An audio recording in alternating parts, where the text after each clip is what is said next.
হাবের টিকাদান কার্যক্রম শুরু ৩ মে থেকে শুরু হবে সারা দেশে।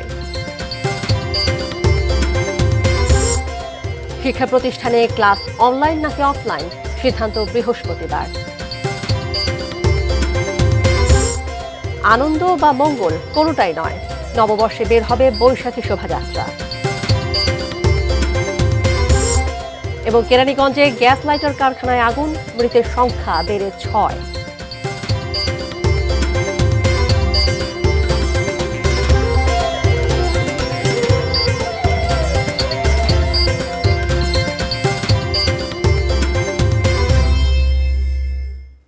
ATN নিউজ দেখছেন।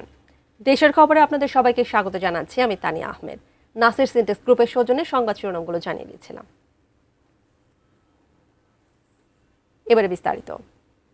হামের উচ্চ ঝুঁকিপূর্ণ 18 জেলার 30টি উপজেলায় জরুরি টিকাদান কর্মসূচি শুরু হলো আজ। এক্ষেত্রে 6 মাস থেকে 5 বছরের কম বয়সী শিশুদের অগ্রাধিকার দেওয়া হচ্ছে। টিকাদান কার্যক্রম উদ্বোধন করে স্বাস্থ্যমন্ত্রী জানান, আগামী 3রা মে থেকে সারা দেশে একযোগে টিকা দেওয়া হবে। এর আগে 12 এপ্রিল থেকে দেওয়া হবে ঢাকা উত্তর ও দক্ষিণ, ময়মনসিংহ এবং বরিশাল সিটি কর্পোরেশনে। 18 জেলার 30 উপজেলায় টিকাদান কার্যক্রম উদ্বোধন করেন স্বাস্থ্যমন্ত্রী সরদার মোহাম্মদ সাখাওয়াত হোসেন। ঢাকা জেলার নবাবগঞ্জ উপজেলা স্বাস্থ্য কমপ্লেক্সে কর্মসূচি উদ্বোধন করে তিনি বলেন, বিশ্ব স্বাস্থ্য সংস্থা এবং ইউনিসেফের পরামর্শে দেশে হামের উচ্চ ঝুঁকিপূর্ণ এলাকাগুলোতেই এ কার্যক্রম শুরু হলো। টিকা নিয়ে অতীতের সরকারগুলোর অবহেলার কারণেই হামের এমন প্রকোপ বলে মন্তব্য করেন তিনি।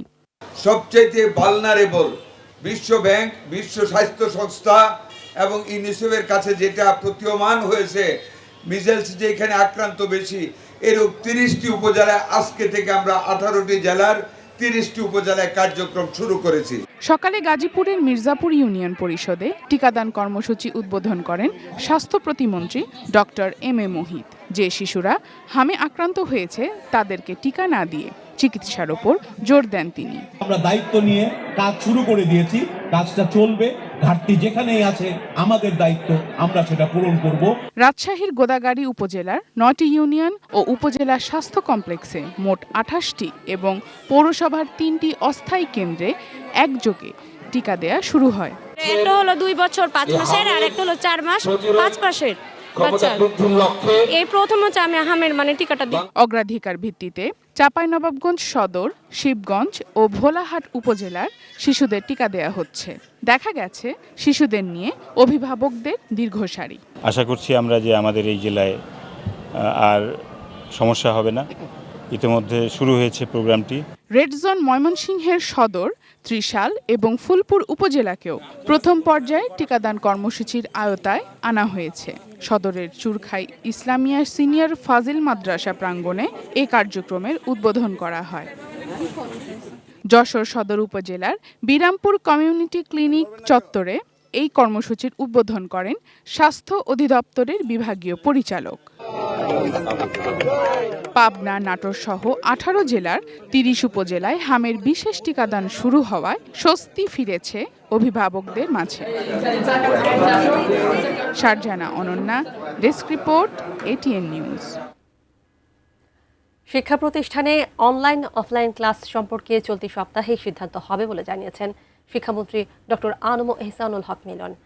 দুপুরে সচিবালয়ে সাংবাদিকদের প্রশ্নের জবাবে তিনি বলেন, আগামী বৃহস্পতিবার মন্ত্রিসভা বৈঠকে চূড়ান্ত সিদ্ধান্ত হবে। ওনাদের সাথে কথা বলে আলোচনা সাপেক্ষে অনলাইন অফলাইন কিভাবে এটাকে সিস্টেম্যাটিক্যালি ডিস্ট্রিবিউশন করা যায়, facing toward the fuel crisis, সেই ব্যাপারে আমরা স্টেক হোল্ডারের সাথে এখনো বসতে পারিনি। আজকে জাস্ট ওপেনিং ডে। আমরা কাল পরশু স্টেক হোল্ডারদের সাথে বসে এই বিষয়ে আমরা সিদ্ধান্ত নেব এবং সেটা আমরা ক্যাবিনেটে অবগত করব।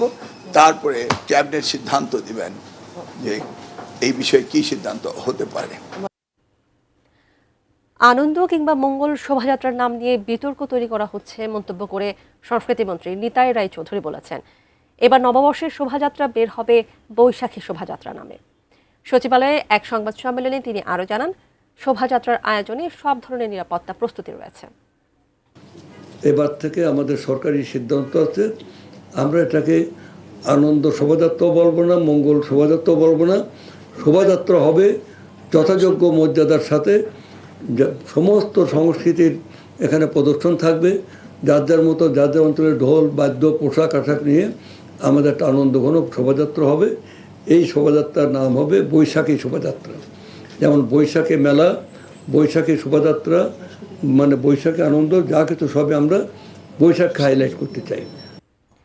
কুষ্টিয়ার ইসলামী বিশ্ববিদ্যালয়ের শিক্ষিকা আসমা সাদিয়া রুনা হত্যাকাণ্ডের মাস পেরোলেও তেমন অগ্রগতি নেই মামলার তদন্তে। প্রধান আসামি ফজলু কারাগারে আজও গ্রেফতার হয়নি মামলার বাকি আসামিরা। ঘাতকদের গ্রেফতার ও শাস্তির দাবিতে আন্দোলন করে আসছেন স্বজন, সহকর্মী ও শিক্ষার্থীরা। কুষ্টিয়া প্রতিনিধি শরীফুল ইসলামের পাঠানো তথ্য ছবি নিয়ে ডেস্ক রিপোর্ট। গত 4 মার্চ নিজের অফিস কক্ষে খুন হন কুষ্টিয়া ইসলামী বিশ্ববিদ্যালয়ের সমাজ কল্যাণ বিভাগের চেয়ারম্যান ও সহকারী অধ্যাপক আসমা সাদিয়া রুনা। মায়ের হত্যাকারীদের গ্রেপ্তার ও দৃষ্টান্তমূলক শাস্তির দাবিতে সড়কে এসে দাঁড়িয়েছে শিশু সন্তানেরা। মাস পেরিয়ে গেলেও আসামিরা গ্রেপ্তার না হওয়ায় ন্যায় বিচার পাওয়া নিয়ে সংশয় নিহতের স্বামী ও স্বজনদের। যারা যারা জড়িত আছে তাদের সবাইকে ফাঁসির আওতায় আনা হোক। সবাই মিলে একটা বিশ্ববিদ্যালয়ের টাকা তসরুপের যে সিন্ডিকেট, আমার স্ত্রী শুধু এটা বাধা দেওয়ার কারণে, এই বাধা দেওয়ার কারণে আজকে তাকে নির্মম হত্যার শিকার হতে হয়েছে। কিন্তু আজ অবধি আমি কোনো একটা পুলিশ প্রশাসন বা বিশ্ববিদ্যালয় প্রশাসন কাউকে দেখলাম না এই ব্যাপারে একটা পদক্ষেপ নেওয়া। অগ্রগতি নেই মামলার তদন্তে। প্রধান আসামি ফজলুর রহমান ফজলু কারাগারে, বাকি 3 আসামিকে এখনো গ্রেপ্তার করতে পারেনি পুলিশ। ঢিলেঢালা তদন্তের জন্য প্রশাসনের নিষ্ক্রিয়তাকে দায়ী করছেন বর্তমান ও সাবেক শিক্ষার্থীরা। বিশ্বজিৎ এবং শ্যামসুন্দর এরা যদি হাইকোর্টে যে ঘোরাঘুরি করতে পারে তাহলে তাদের কেন গ্রেপ্তার করা হচ্ছে না? 24 ঘন্টা আলটিমেটাম যদি গ্রেপ্তার না করে এসপি ভবন ঘোরাতে হবে, এসপি ভবন ঘেরাও করাবে। অভিযুক্ত 2 শিক্ষক ও 1 কর্মকর্তাকে সাময়িক বরখাস্ত করেছে বিশ্ববিদ্যালয় প্রশাসন। তথ্য সংগ্রহের গণবিজ্ঞপ্তি দিয়েছে বিশ্ববিদ্যালয় গঠিত তদন্ত কমিটি। সরকারের যে প্রশাসন যন্ত্র আছে তাদেরও স্ট্রিক্টভাবে তদন্ত করে বের করে দোষী চিহ্নিত করে অবশ্যই শাস্তি দেওয়া উচিত মনে করি। মামলার অগ্রগতি নেই তা মানতে নারাজ পুলিশ। আসামিদের দেশ ত্যাগে নিষেধাজ্ঞা চেয়েছেন তারা। ফজলুর রহমান ব্যতীত আরও কে বা কারা জড়িত আছে সেগুলো আমরা তদন্ত করতেছি বিভিন্ন অ্যাঙ্গেল থেকে। আমরা সেখান থেকে বিভিন্ন সিসি ফুটেজগুলো সংগ্রহ করেছি। শিক্ষিকা আসমা সাদিয়া রুনা হত্যা মামলায় বিশ্ববিদ্যালয়ের কর্মচারী ফজলুর রহমান, সমাজ কল্যাণ বিভাগের 2 সহকারী অধ্যাপক শ্যামসুন্দর সরকার ও মোহাম্মদ হাবিবুর রহমান এবং সহকারী রেজিস্ট্রার বিশ্বজিৎ কুমার বিশ্বাসকে আসামি করে মামলা করেন নিহতের স্বামী Imtiaz Sultan. Shahidul Rana, desk report, ATN news. দেশের খবর আরেকটা বিরতি নিয়ে ফিরছি, সাথেই থাকুন।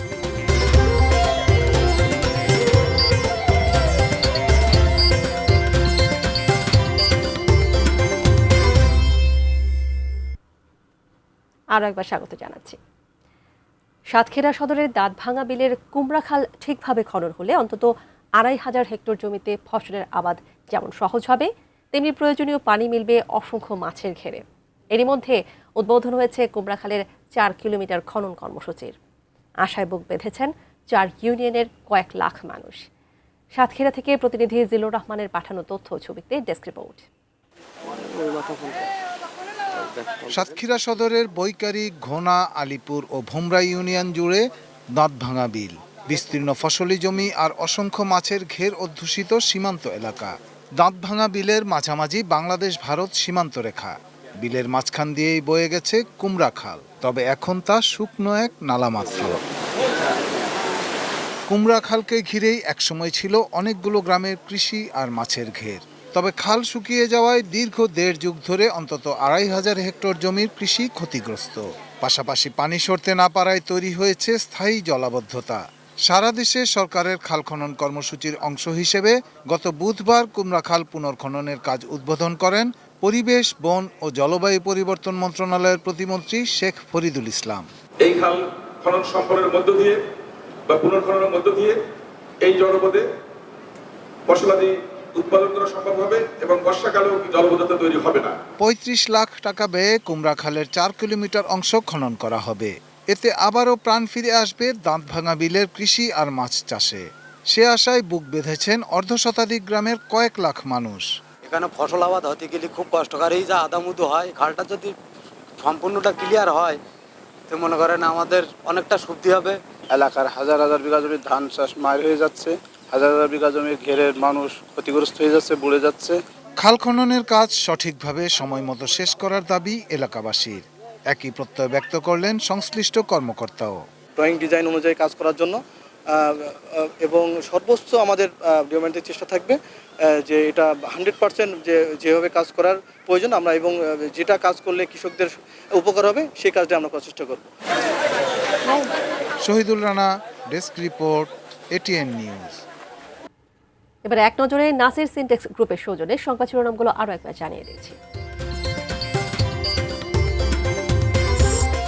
হামের টিকাদান কার্যক্রম শুরু, 3 মে থেকে শুরু হবে সারা দেশে। শিক্ষা প্রতিষ্ঠানে ক্লাস অনলাইন নাকি অফলাইন, সিদ্ধান্ত বৃহস্পতিবার। আনন্দ বা মঙ্গল কোনোটাই নয়, নববর্ষে বের হবে বৈশাখী শোভাযাত্রা। কেরানীগঞ্জে গ্যাস লাইটার কারখানায় আগুন, মৃতের সংখ্যা বেড়ে 6। মাস পেরোলেও অগ্রগতি নেই শিক্ষিকা সাদিয়া হত্যার মামলার। এবং সাতক্ষীরায় কুমড়াখাল পুনঃখনন শুরু, 2500 হেক্টর জমিতে ফসলের আশা।